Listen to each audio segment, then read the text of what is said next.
കൃഷിഭവനിൽ നിന്ന് 50 രൂപയ്ക്ക് നമുക്ക് കർഷകർക്ക് അവിടെ നിന്ന് വാങ്ങാം. പുറത്തൊക്കെ 200-300 രൂപയ്ക്കൊക്കെയാണ് ഒരു തെങ്ങ് തൈയൊക്കെ ലഭിക്കുന്നത്.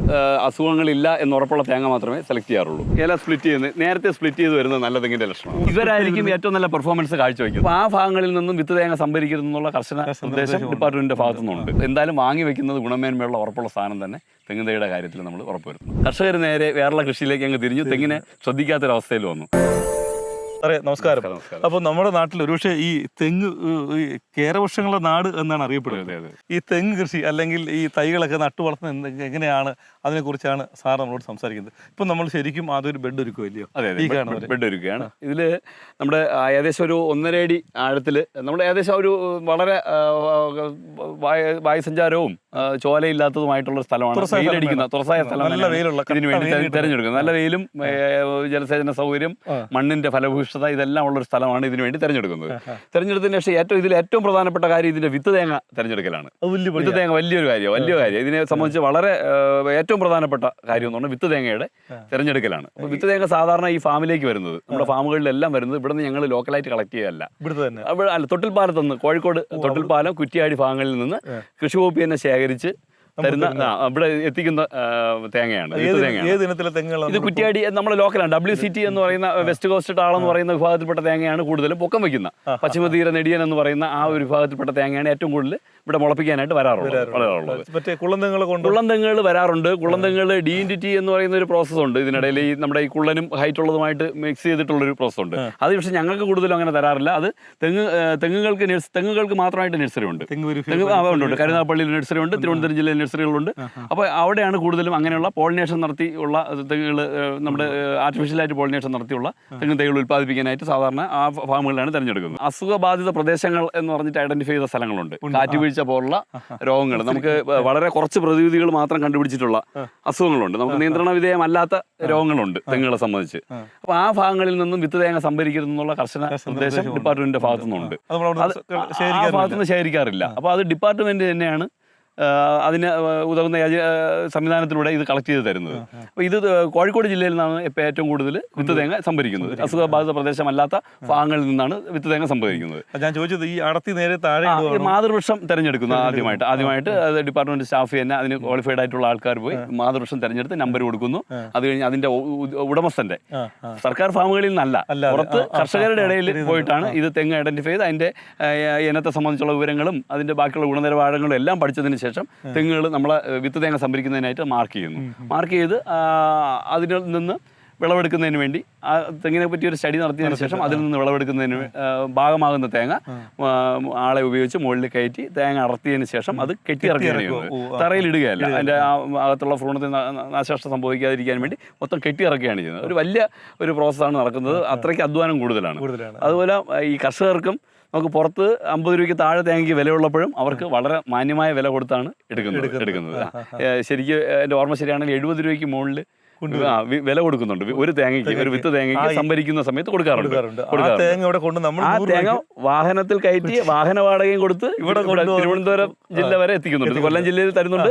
ഇനി തിരുവനന്തപുരം ജില്ല വരെ കൊണ്ടുപോയി കോഴിക്കോടത്തെ തേങ്ങ കൊണ്ടുപോയി പാകി മുളപ്പിച്ച തൈ എടുക്കുന്നു. 100 രൂപയ്ക്ക് കൊടുക്കുന്നു. 100 രൂപയ്ക്കൊന്നും മാത്രമല്ല, കൃഷിഭവനിലെത്തുമ്പോൾ 50 രൂപയാവും. ഞങ്ങൾ നേരിട്ട് കൊടുക്കുമ്പോൾ 100 രൂപ. പുറത്തൊക്കെ 200-300 രൂപയ്ക്കൊക്കെയാണ് ഒരു തെങ്ങ് തൈയൊക്കെ ലഭിക്കുന്നത്. വെറും 100 രൂപയ്ക്ക് കൃഷിഭവനിൽ നിന്നാണെങ്കിൽ 50 രൂപയ്ക്ക് നമുക്ക് ലഭിക്കും. 70 രൂപയ്ക്ക് വാങ്ങുന്ന ഒരു തേങ്ങ അത് കൊണ്ടുവന്ന് നട്ട് കിളിപ്പിച്ച് എടുത്തതിന് ശേഷം ഇത് 100 രൂപയ്ക്ക് നമ്മൾ കൃഷിഭവനിലേക്ക് കൊടുക്കുന്നു. ആ കൃഷിഭവനിൽ നിന്ന് 50 രൂപയ്ക്ക് നമുക്ക് കർഷകർക്ക് അവിടെ നിന്ന് വാങ്ങാം.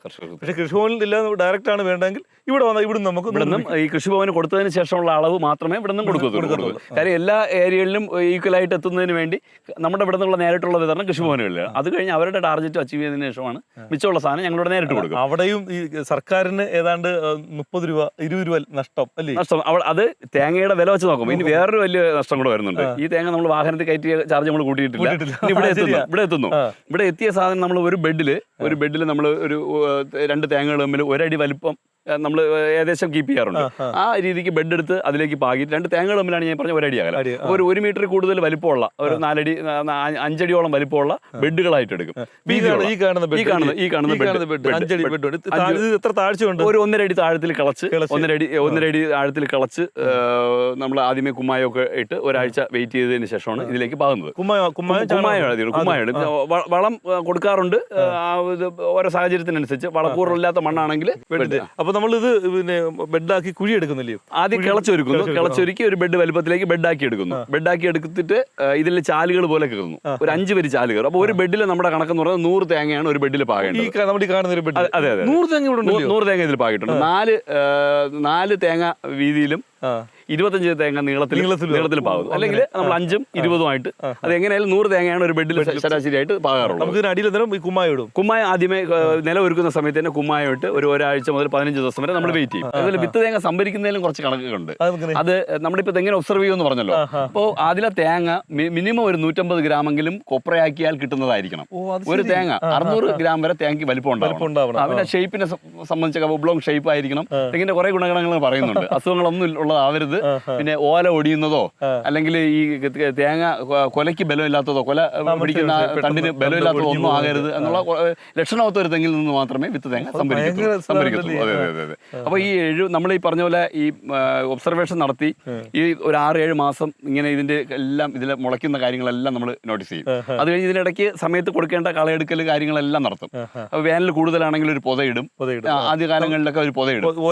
ഓലയും ബാക്കി കരിയിലകളും പൊതയിടും. പൊതയെല്ലാം കൊടുക്കാറുണ്ട്. കള നീക്കം ചെയ്യാറുണ്ട്. അത് കഴിഞ്ഞ് മുളച്ചു തുടങ്ങി കഴിയുമ്പോൾ നമ്മൾ ഈ ഒബ്സർവ് ചെയ്ത് ഏകദേശം ഒരു 8 മാസം 10 മാസം ആകുമ്പോൾ ഇതിൽ 10 മാസം കഴിഞ്ഞ തെങ്ങുകളിൽ മൊത്തത്തിലൊന്ന് വളർച്ച എണ്ണം മനസ്സിലാക്കുമ്പോൾ നമ്മൾ ഈ പറയുന്നത് 100 ഭാഗം 100 കിട്ടത്തില്ല. ഒരു 85-90 കിട്ടും. അതൊക്കെ സാധാരണ നല്ല തലയെടുപ്പുള്ള കുറച്ച് കാണും. ചിലത് മുളയ്ക്കാത്തതും ഉണ്ടാവാം. എന്തെങ്കിലുമൊക്കെ ജനിതക വൈകല്യം എന്തെങ്കിലുമൊക്കെ പ്രശ്നങ്ങളുണ്ട് മുളയ്ക്കാത്തതും ഉണ്ടാവാം. നമ്മൾ ട്രാൻസ്പോർട്ടിങ്ങിനിടയിലുള്ള അപാകത എന്തെങ്കിലും കൊണ്ട് പ്രശ്നങ്ങളുണ്ടാവാം. അപ്പോൾ ആ തെങ്ങുകളും അപ്പം നമ്മൾ ഒരു ബെഡ് എടുക്കുമ്പോൾ ചിലപ്പോൾ 90-93 ഒക്കെ മുളച്ചിട്ടുണ്ടാവുള്ളൂ. അത് കഴിഞ്ഞ് ഇനിയൊരു പ്രോസസ്സ് ഉള്ളത് ഇതെല്ലാം വിൽപ്പനയ്ക്ക് വേണ്ടി ഒരു 10 മാസം കഴിഞ്ഞാൽ 12 മാസം ആ ഒരു സമയം നമ്മൾ ഇത് കീപ്പ് ചെയ്യും. അത് കഴിഞ്ഞാണ് വിൽപ്പനയ്ക്ക് വേണ്ടി തയ്യാറെടുക്കുന്നത്. അപ്പോൾ കള്ളിങ് എന്ന് പറഞ്ഞിട്ടൊരു പ്രോസസ്സ് ഉണ്ട്. എന്ന് പറഞ്ഞാൽ നമ്മൾ ഈ 100 തെങ്ങിൽ നിന്ന് നമുക്ക് ഗുണമേന്മയുള്ളത് മാത്രം സെലക്ട് ചെയ്ത് ബാക്കിയുള്ളവരെ ചുവടെ വെട്ടിക്കളയും. അത് എക്സ്പെർട്ടുകളുടെ സാന്നിധ്യത്തിൽ നമ്മുടെ ഡിപ്പാർട്ട്മെന്റിൽ തന്നെ ഇതിൽ പരിചയമുള്ളവരെ കൃഷി ഓഫീസർമാർ, കൃഷി ഡയറക്ടർമാർ, അസിസ്റ്റന്റ് ഡയറക്ടർമാർ ഇവരുടെയൊക്കെ നേതൃത്വത്തിൽ ഒരു ടീം വന്നിട്ടാണ് ഈ കള്ളിങ് എന്ന് പറയുന്ന പ്രോസസ് ചെയ്യുന്നത്. കണക്കുണ്ട്. അതിന്റെ കവട്ടവണ്ണം 12 സെന്റിമീറ്റർ, ആവറേജ് ഒരു 12 സെന്റിമീറ്റർ. ചിലത് 15 ഉണ്ടാവും, ചിലത് 10 ഉണ്ടാവും. നമ്മൾ ഈ കൈ കൊണ്ട് പിടിക്കുമ്പോൾ കവട്ടവണ്ണം എന്ന് പറയും. ഒരു കോളർ ഗിത്ത് എന്ന് പറയുന്ന ആ ഒരു ഭാഗം അതുള്ള തെങ്ങുകൾ മാത്രമേ സെലക്ട് ചെയ്യാം. ഏറ്റവും നല്ല തെങ്ങ് തൈ മാത്രമേ പുറത്ത് കൊടുക്കത്തുള്ളൂ. അത് ഇടയ്ക്ക് വെച്ച് അത് നമ്മൾ ഈ വിതരണത്തിന് മുമ്പ് ആ ഒരു പ്രോസസ്സ് നടത്തി എത്രയുണ്ടെന്നുള്ളത് ആ രജിസ്റ്ററിൽ തന്നെ നോട്ടീസ് ചെയ്യും. വിത്ത് തേങ്ങയായിട്ട് സെലക്ട് ചെയ്യുന്നത് നമ്മൾ ആദ്യം പറഞ്ഞല്ലോ തെങ്ങിന്റെ ഒരു ഹിസ്റ്ററി, തെങ്ങിന്റെ ഒരു ഹിസ്റ്ററി നോക്കിയിട്ട് നമ്മൾ തെങ്ങ് സെലക്ട് ചെയ്യും. അത് ചിലപ്പോൾ കർഷകരുടെ പറമ്പിലുള്ളതായിരിക്കാം. അപ്പോൾ തെങ്ങിൻ്റെ ആ ഒരു ചരിത്രമൊക്കെ പരിശോധിച്ചതിന് ശേഷം അതിൻ്റെ റെഗുലറായിട്ട് വിളവ് തരുന്നതാണോ രോഗകീടബാധ ഇല്ലാത്തതാണോ എന്നുള്ളതെല്ലാം ഉറപ്പുവരുത്തിയതിന് ശേഷം നമ്മൾ തെങ്ങിനൊരു നമ്പർ കൊടുക്കും. അത് കഴിഞ്ഞ് അതിലുള്ള തേങ്ങ നമ്മൾ സെലക്ട് ചെയ്യും. സെലക്ട് ചെയ്യുമ്പോഴും അത് അസുഖങ്ങളില്ല എന്നുറപ്പുള്ള തേങ്ങ മാത്രമേ സെലക്ട് ചെയ്യാറുള്ളൂ. അപ്പോൾ ശരാശരി ഒരു തേങ്ങയോടുകൂടി ഒരു 600 ഗ്രാം തൂക്കവും അതിനുള്ളിലെ കൊപ്ര ഒരു 150 ഗ്രാമെങ്കിലും മിനിമം കിട്ടുന്നതായിരിക്കണം. അപ്പോൾ അത് മുൻകാലങ്ങളിലുള്ള തെങ്ങിൻ്റെ ആ ഒരു വിളവ് വെച്ചിട്ട് നമ്മളത് പരിശോധിച്ചതിന് ശേഷം ഉറപ്പുള്ളതാണ് കൂടുതലും വിത്ത് തേങ്ങയായിട്ട് നമ്മൾ സെലക്ട് ചെയ്യാറുള്ളത്. ഇതിപ്പോൾ 10 മാസം കഴിഞ്ഞ ബെഡുകളാണ്. 10 മാസം കഴിഞ്ഞ് അടുത്ത 12ലേക്ക് 11ലേക്കൊക്കെ കിടക്കുകയാണ്.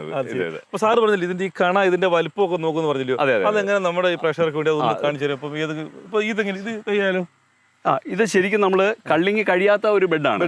കള്ളിങ്ങിന് വേണ്ടി ഇനി അടുത്ത നടപടികളായിക്കൊണ്ടിരിക്കണം. അപ്പോൾ ഇതിൽ നമ്മൾ ഒഴിവാക്കുമെന്ന് പറഞ്ഞത് ഇതാണ് ലേറ്റായി മുളയ്ക്കുന്നത്. ഒരുപാട് ലേറ്റായി. അപ്പോൾ നമ്മൾ ഒബ്സർവേഷൻ രജിസ്റ്ററിലുണ്ട് ലേറ്റായി മുളച്ച തെങ്ങുകളുണ്ട്. അങ്ങനെയുള്ളവരെങ്ങനെ നമ്മൾ 100% ഒഴിവാക്കുന്നതാണ്. ഇത് ലേറ്റായി മുളച്ചതാണ്, ശരിക്കുള്ള വളർച്ചയില്ല. നമ്മുടെ കവട്ടവണ്ണത്തിന്റെ കാര്യത്തിൽ വളരെ മോശമാണ് അതിന്റെ കണ്ടീഷൻ. ഇതെല്ലാം ഒരേപോലെ പാകിയതാണ്, പക്ഷേ അതിൽ അങ്ങനെ തെങ്ങുകളുടെ ഇടയിൽ അങ്ങനെ സംഭവിക്കാറുണ്ട്. അപ്പോൾ ഇതിൽ നമ്മൾ ഈ കവട്ടവണ്ണം എന്ന് ഉദ്ദേശിച്ചത് ഇതാണ്. സാധാരണ നോർമലായിട്ട് നമുക്ക് കണ്ടുപിടിക്കാൻ കൈ കൊണ്ട് ചുറ്റി പിടിക്കുമ്പോൾ ഒരു വട്ടം വണ്ണം വേണം. ഈ ഭാഗം തേങ്ങ കഴിഞ്ഞതിന് ശേഷം മുളച്ചു വരുന്ന ആ ഭാഗം, അത് അവിടുത്തെ അളവ് വളരെ പ്രധാനമാണ്. അതെ, ഒരു കൈപ്പിടി ഉണ്ടാവണം, ഒരു വണ്ണം. അതിൽ കൂടുതൽ ഉണ്ടെങ്കിൽ അത്രയും നല്ലത്. പിന്നെ മറ്റൊരു ലക്ഷണം എന്ന് പറഞ്ഞാൽ ഇല സ്പ്ലിറ്റ് ചെയ്ത് വരുന്നത്.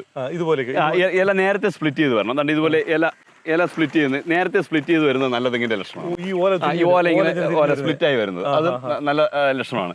ഇത് ശ്രദ്ധിച്ചാൽ അറിയാം, ഒരേ സമയത്ത് പാകിയതാണ്. പക്ഷേ അതിന്റെ ഇല ചിലതിന്റെ ഇല സ്പ്ലിറ്റ് ചെയ്തിട്ടുണ്ട്, ചിലത് സ്പ്ലിറ്റ് ചെയ്തിട്ടില്ല, ചിലത് വണ്ണക്കുറവുണ്ട്. അപ്പൊ അങ്ങനെ പുറസക്കാരെല്ലാവരും നമ്മളങ്ങ് ഒഴിവാക്കും. അപ്പൊ ശരിക്കും ഇതിനകത്ത് ഏറ്റവും നല്ല ഇനി കായ്ഫലം ഉള്ള തെങ്ങെന്ന് പറയുന്നത് ഈ ഇല ഇവരായിരിക്കും ഏറ്റവും നല്ല പെർഫോമൻസ് കാഴ്ചവെക്കുന്നത്. ആദ്യം മുളച്ചവരും നേരത്തെ ഇല സ്പ്ലിറ്റ് ആയതും പിന്നെ ഈ പറഞ്ഞ കവട്ടവണ്ണം നമ്മൾ ഉദ്ദേശിച്ച പോലെ 10 സെന്റിമീറ്ററിനും ഒരു 15 സെന്റിമീറ്ററിന് ഇടയിലുള്ളത്, ഇതെല്ലാം ആയിരിക്കും ഏറ്റവും നല്ല മെച്ചപ്പെട്ടത്. 3 വർഷം 2 വർഷം കഴിയുമ്പോഴൊക്കെ തേങ്ങ വരും എന്നൊക്കെ പറഞ്ഞു. 3 വർഷത്തിന് കായ്ക്കുന്ന ഡോർഫ് ഇനങ്ങളുണ്ട്, പെട്ടെന്ന് കായ്ക്കുന്ന. നമുക്ക് അതിന്റെ പ്ലാന്റേഷൻ ഉണ്ട്, വിത്ത് തേങ്ങകൾ അതിൽ നിന്ന് എടുത്ത് പാകി തുടങ്ങിയിട്ടില്ല ഉണ്ട്. അല്ലാതെ 3 വർഷത്തിൽ 3.5 വർഷത്തിലൊക്കെ കായ്ക്കുന്ന തെങ്ങുകളുണ്ട്.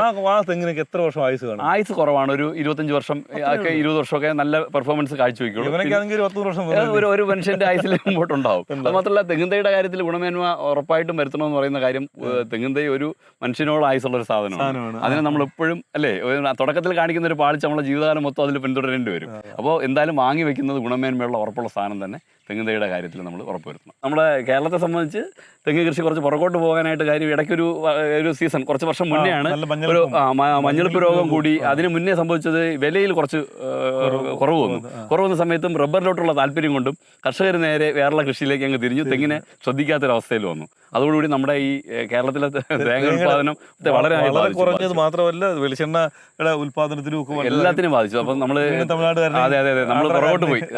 നമ്മളെ നമ്മുടെ സ്വന്തം വൃക്ഷത്തിൽ നിന്ന് നമ്മൾ പുറകോട്ട് പോയി. കേരളത്തിന്റെ കേരള നാട്ടിൽ നിന്ന് നമ്മൾ വീണ്ടും തിരിച്ചു വരാനുള്ള ഒരു ശ്രമത്തിലാണ് 100%. കാര്യം അത് നമ്മുടെ ഈ ഫാമുകളിലുള്ള തെങ്ങിൻ തൈയുടെ ഡിമാൻഡ് വെച്ച് നോക്കുമ്പോൾ നമുക്കത് മനസ്സിലാവും. എല്ലാവരും തിരിച്ച് തെങ്ങിലേക്ക് പോവുകയാണ്.